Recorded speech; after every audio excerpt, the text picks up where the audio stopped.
সকলোকে শুভ সন্ধিয়া জনাই আজি সন্ধিয়াৰ কেইটামান গুৰুত্বপূৰ্ণ খবৰ আপোনালোকলৈ লৈ আহিছোঁ। আপোনালোকে ভিডিঅ'টো শেষৰলৈকে চাব বুলি আশা কৰিছোঁ নিশ্চয় আপোনালোক সকলো ভালে আছে, ভালে থাকক, ভালে থকাটো বিচাৰোঁ। তো আজি হৈছে 20 মে সন্ধিয়াৰ খবৰকেইটা চাই আপোনালোকৰ মন্তব্য কমেণ্টৰ জৰিয়তে জনাবলৈ নাপাহৰিব। প্ৰথমটো খবৰ যদি আমি চাওঁ, শৰাইঘাট দলঙত ভয়ংকৰ পথ দুৰ্ঘটনা, তো তলত পৰিল মালবাহী ট্ৰাক। তো এতিয়া আমি যদি এইকেইদিন চাইছোঁ তেনেহ'লে আমি যদি এইখিনি লক্ষ্য কৰিছোঁ তেনেহ'লে দুৰ্ঘটনাবিলাক বহুত বেছি হ'বলৈ ধৰিছে। তো গাড়ী মটৰ যিমানেই বেছি হৈছে, আমাৰ যিখিনি সুবিধা হৈছে, ধৰি লওক এতিয়া আমাৰ গাড়ী মটৰ বহুত বেছি হোৱাৰ বাবে এঠাইৰ পৰা আন ঠাইলৈ যাতায়াতৰ বাবে সুবিধা হৈছে, কিন্তু তাৰ সমান্তৰালকৈ দুৰ্ঘটনাবিলাকো বহুত বেছি হোৱা দেখা গৈছে। তো ইয়াৰ মূলত কাৰণ হৈছে আমি নিজৰ সেইখিনি কোনোতো দুৰ্ঘটনা কৰোঁ বুলি নকয়, কিন্তু কিছুমান আমাৰ অসাৱধানতা আছে আৰু সেইখিনি অসাৱধানতাক লৈ যান বাহন আৰক্ষীয়েও পদক্ষেপসমূহ লৈ থাকে। যেনে ধৰি লওক দুচকীয়া বাহন চলাওঁতে হেলমেট পৰিধান কৰা, চাৰিচকীয়া গাড়ী চলাওঁতে ছিট বেল্ট লগোৱা, তো এইবিলাক আকৌ কি কৰি থাকিব লাগে, আওৰাই থাকিব লাগে। তো এইবিলাক যদি আমি অলপমান সাৱধান হওঁ নিজেই, অলপ যদি আমি স্পীডটো কমকৈ যাওঁ, যদি বহুত বেছি খৰকৈ নাযায়, তো এইবিলাক কাৰণতে হয় আৰু বিশেষকৈ দুৰ্ঘটনাবিলাক কোনেও জানি বুজি নকৰে। তথাপিতো আমি এই ক্ষেত্ৰত আমি নিজেও সজাগ হ'ব লাগিব। তো আজি দেখা গ'ল শৰাইঘাট দলঙত ভয়ংকৰ পথ দুৰ্ঘটনা, এতিয়া মালবাহী ট্ৰাক গৈ তলত পৰিল। নেক্সট খবৰ হৈছে ভোট জলকীয়া খেতিৰে বছৰি আয় 3 লাখ টকা পৰ্যন্ত। তো কৃষি কৰ্মৰে স্বাৱলম্বী শিৱসাগৰ নিত্যানন্দ কাকতি। তেতিয়া আমি চৰকাৰী চাকৰি লাগে, চৰকাৰী চাকৰি এটা হ'লেহে আমি ভালকৈ সংস্থাপন হ'ব পাৰিছোঁ বুলি নিজে ভাবোঁ, বা আমাৰ সমাজত এনেধৰণৰ এটা কিছুমান কথা চলি থাকে। তো কথাটো কি, এতিয়া আমাৰ যদি মনে কয়, আমাৰ মনে কয় বা আমি সেইখিনি আত্মবিশ্বাসেৰে আমি কামবিলাক কৰোঁ, আৰু সেই যিটো কামেই নহওক আপোনালোকে, সেয়া লাগে খেতি কৰাই হওক, আপোনালোকে যিকোনো কাম, ব্যৱসায় বেলেগ অন্য ধৰণৰ যি ব্যৱসায় আছে, সেই সকলোখিনিতে আপুনি যদি আপোনালোক মনোযোগেৰে একাগ্ৰতাৰে আপোনালোকে কামবিলাক কৰে, এদিন নিশ্চয় আপোনালোকে সফল হ'ব। তো এতিয়া আমাৰ চিন্তাধাৰাবোৰ নতুন প্ৰজন্ম এনেকুৱা ধৰণৰ হৈছে যে চাকৰি এটা পালে আমি ভাল হ'ব, আমাৰ চাকৰি এটা লাগে। এতিয়া দেখা গ'ল এই সময়তে, তো এনেকুৱা সময়তে দেখা গৈছে ভোট জলকীয়া খেতিৰে তো বছৰি প্ৰায় 3 লাখ টকা পৰ্যন্ত তেওঁ উপাৰ্জন কৰে, আৰু কৃষি কৰ্মৰে নিজে স্বাৱলম্বী হৈছে। আন 10জনো তেনেদৰে সুবিধা পাইছে। তো শিৱসাগৰ নিত্যানন্দ কাকতি। নেক্সট খবৰ যদি আমি চাওঁ, বৰপেটাত পুনৰ চোৰৰ লুটপাট। তো এই ৰাজ্যত চলি আছে এইবিলাক চোৰৰ লুটপাট, ডকাইতৰ লুটপাট, মৰি এনেকুৱা ধৰণৰ খবৰবিলাক আহিয়ে থাকে। তো বৰপেটাত এতিয়া পুনৰ চোৰৰ লুটপাট দেখা গৈছে। চোৰে লুটপাট কৰিছে, চোৰে সেইখিনি ঘৰৰ গৃহস্থ নোহোৱা সুযোগ লৈ সেইখিনি ঘৰৰ সকলোৱে মূল্যৱান সামগ্ৰীখিনি লৈ যোৱা দেখা গৈছে। নেক্সট খবৰ যদি আমি চাওঁ, মিচিংসকলৰ বিৰুদ্ধে কৰা মন্তব্যৰ বাবে, মিচিংসকলৰ বিৰুদ্ধে যি মন্তব্য কৰিছিল, মন্তব্যৰ বাবে ডক্টৰ বসন্ত কুমাৰ গোস্বামীয়ে ক্ষমা খোজক। তো এইদৰে মন্তব্য কৰিছে TMPKৰ সভাপতি মৃগাং তিলক দলে। তেওঁ মন্তব্য কৰি কৈছে যে আমাক এইদৰে কিয় ক'ব, আৰু যি অসমীয়া জাতিটোক অপমান কৰিলে, যে চৰ অঞ্চলৰ লোকেহে অসমীয়া জাতিক জীয়াই ৰাখিছে, বা এই মিচিংসকলৰ বিৰুদ্ধে যিটো মন্তব্য কৰিলে, ইয়াক লৈ সেইখিনি বসন্ত কুমাৰ গোস্বামীয়ে ক্ষমা খোজক, ক্ষমা খুজিবই লাগিব, ক্ষমা খোজা তেওঁ সেইখিনি কাম কৰিছে। তো এনেদৰে মন্তব্য কৰিছে TMPKৰ সভাপতি মৃগাং তিলক দলে ডাঙৰীয়াই। নেক্সট খবৰ হৈছে মহানগৰী ছাত্ৰীবাৰী GST বিভাগৰ অভিযান। তো কি হৈছে, তেওঁলোকে কৰ ফাঁকিৰ ক্ষেত্ৰত তথ্য যিবিলাক আছে সেইখিনি ফাঁকি কৰিছে। তো ইয়াক লৈ তেওঁলোকে কি কৰিছে, GST বিভাগে এইখিনি অভিযান চলাইছে, আৰু অভিযান চলাই বহুখিনি তেনেদৰে নথি পত্ৰ তেওঁলোকে উদ্ধাৰ কৰিছে। তেওঁলোকে সেইখিনি সময়মতে দিব নিদিব অলপ সন্দেহজনক স্থিতি তেওঁলোকে লাভ কৰিছে।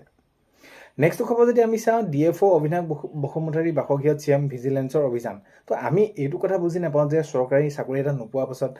যেতিয়া নেকি নাপাওঁ, তেতিয়ালৈকে আমাক চৰকাৰী চাকৰি এটা লাগে, চৰকাৰী এটা চাকৰি এটা দিলে আমাৰ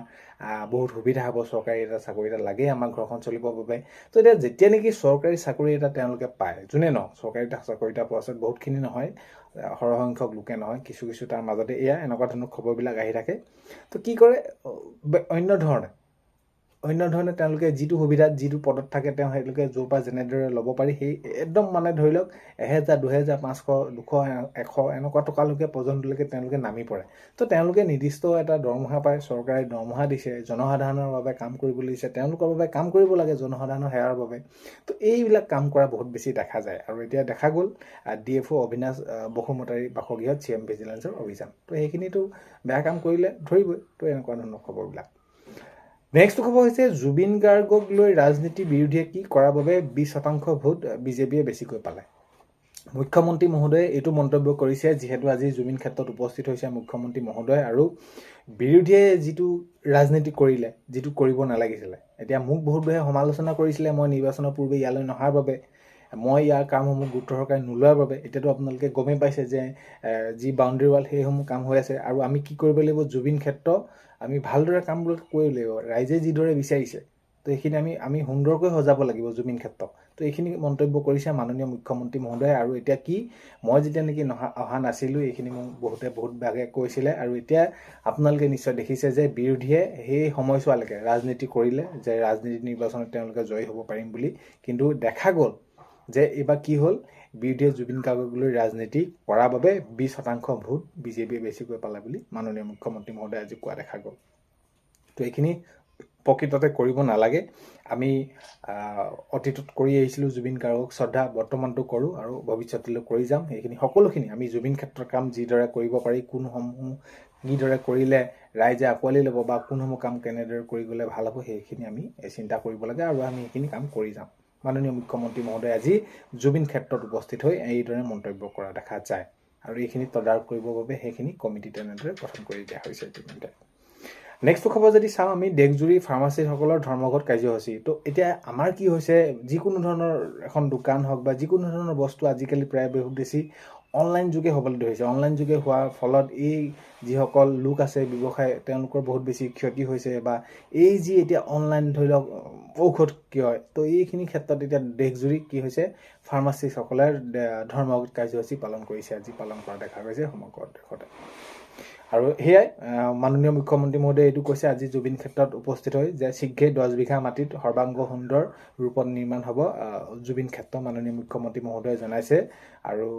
সেয়াই সেইখিনি তেওঁ মন্তব্য কৰিছে আৰু আমি সুন্দৰকৈ কামবিলাক কৰি যাম আগন্তুক সময়ত আৰু যিমান পাৰে তৎকালীনভাৱে কৰিবলৈ এইখিনি মই নিৰ্দেশ দিছোঁ মুখ্যমন্ত্ৰী মহোদয়ে জনাইছে এতিয়া নেক্সটটো খবৰ হৈছে ভোট নিদিয়া অঞ্চলৰ উন্নয়ন লাহেকৈ হ'ব এতিয়া ৰূপজ্যোতি কুৰ্মী ডাঙৰীয়াই এইটো মন্তব্য কৰিছে যে মোৰ সমষ্টিত মই যিটো বুথত হওক বা মই যিটো পঞ্চায়তত ভালদৰে জিকিছোঁ সেই সময়ত মই তৎকালীনভাৱে 2 বছৰৰ ভিতৰত সকলোখিনি কাম কৰিম আৰু য'ত মই নেকি ভোট অলপ কম পাইছোঁ তাত লাহেকৈ কাম নকৰোঁ বুলি নহয় মই 2 বছৰ পাছত সেইখিনি কাম কৰিম বুলি আজি এনেদৰে কোৱা দেখা গ'ল ৰূপজ্যোতি কুৰ্মী ডাঙৰীয়াই এনেদৰে মন্তব্য কৰা দেখা গৈছে আৰু নেক্সট খবৰ যদি আমি চাওঁ সেয়ে আজি জুবিন ক্ষেত্ৰত উপস্থিত হ'ল মাননীয় মুখ্যমন্ত্ৰী মহোদয় উপস্থিত হৈ জুবিন ক্ষেত্ৰত উপস্থিত হৈ প্ৰাণৰ শিল্পীগৰাকীৰ সমাধিত সেৱা কৰি শ্ৰদ্ধাঞ্জলি জনাই মুখ্যমন্ত্ৰী মহোদয় আজি সেৱা কৰি শ্ৰদ্ধাঞ্জলি জনোৱা দেখা যায় মাননীয় মুখ্যমন্ত্ৰী মহোদয় নেক্সট খবৰ হৈছে টাটা ছেমিকণ্ডাক্টৰ প্ৰকল্প পৰিদৰ্শন মাননীয় মুখ্যমন্ত্ৰী মহোদয় আজি টাটা ছেমিকণ্ডাক্টৰ প্ৰকল্পৰ পৰিদৰ্শন কৰে নেক্সট খবৰ যদি আমি চাওঁ তেনেহ'লে এতিয়া কৰ্মচাৰীসকলে তেওঁলোকৰ সেইটো প্ৰাপ্য তেওঁলোকৰ সেইটো অধিকাৰ যেতিয়া অৱসৰ গ্ৰহণ কৰাৰ পিছত তেওঁলোকৰ পেঞ্চনটো হৈছে তেওঁলোকৰ প্ৰাপ্য আৰু তেওঁলোকৰ সেইটো অধিকাৰ আৰু ইয়াক লৈ তেওঁলোকে পেঞ্চন দিয়া নিদিয়াক লৈ কি কৰে তেওঁলোকে তাঁতবাতি কৰি থাকিবলগীয়া হয় আজি দিব কালি দিব ফাইলটো কাইলৈ কৰিব তো ইয়াক লৈ মাননীয় মুখ্যমন্ত্ৰী মহোদয়ে মন্তব্য কৰিছে আৰু এইখিনি জনাইছে যে ইয়াত যিসকল কৰ্মচাৰী জড়িত হৈ থাকিব তেওঁলোকৰ যি কামত তেওঁলোকে সময়মতে তেওঁলোকক নহ'ব কিন্তু তেওঁলোকে এইখিনি জৰিমনা ভৰিব লাগিব আৰু অতি সোনকালে এই কৰ্মচাৰীসকলে এইটো যিহেতু তেওঁলোকৰ প্ৰাপ্য তেওঁলোকৰ যিহেতু এইটো অধিকাৰ অতি সোনকালে এইখিনি কাম কৰাবই লাগিব আৰু কৰি দিবই লাগিব তেওঁলোকক সেইখিনি পেঞ্চনৰ ক্ষেত্ৰত মাননীয় মুখ্যমন্ত্ৰী মহোদয়ে এইদৰে মন্তব্য কৰা দেখা গৈছে নেক্সট খবৰ হৈছে নতুন চাকৰি অতি সোনকালে ওলাব তাৰ বাবে আপোনালোকে ডকুমেণ্ট সাজু কৰি ৰাখক অতি সোনকালে এইখিনি ওলোৱা কথাও যিহেতু টাস্ক ফ'ৰ্চ গঠন কৰি দিছে মুখ্যমন্ত্ৰী মহোদয়ে জনাইছে আৰু অতি সোনকালে ওলোৱাৰ পাছত আপোনালোকে যদি ডকুমেণ্টসমূহ আপোনালোকৰ ঠিক হৈ নাথাকে আগন্তুক সময়ত আপোনালোকে আবেদন কৰিব নোৱাৰিব